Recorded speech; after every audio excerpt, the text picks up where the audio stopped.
அப்பா அம்மா வேலைக்கு போகிறாங்க, போக வேணாம்னு நீங்கள் சொல்லிட்டே இருக்கீங்கல்ல, அது உங்களை என்ன டிஸ்டர்ப் பண்ணுன்னு ஒன்று இருக்குல்ல, அது உங்களுக்கு என்ன பிரச்சனையை கொடுக்குது அவங்க வேலைக்கு போகிறதுனால? அப்பா இல்லாத குறை இல்லாமல் அங்கே வளர்த்தோன்னு சொன்னாங்க. இன்னைக்கு உண்மையிலே எங்களுக்கு கவலையாக இருக்குது, நாங்கள் அவங்கள சரியாக பார்த்துக்கலையோ.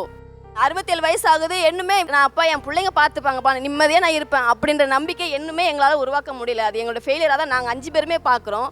சார், எனக்கு ஏன் பேரண்ட்ஸ் வேலைக்கு போகக்கூடாதுன்னா ஒரே விஷயந்தான்.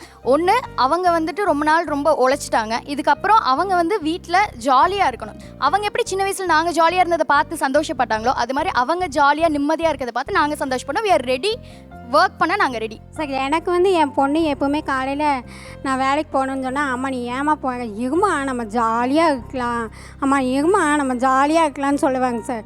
அதே பார்த்து நானும் சரி சரி ஓகே ஓகே அப்படின்னு நினச்சிட்டு என் வேலையெல்லாம் அவசர அவசரமாக முடிச்சுட்டு வந்து, நம்ம ஜாலியாக இருக்கலாம் ஏதாவது பேசுவான்னு ஓடி போய் பார்த்தா எப்போ பார்த்தாலும் லேப்டாப்பு, ஃபோனு, டேபு 3 தான் சார் ஜாலியாக இருக்கேன்.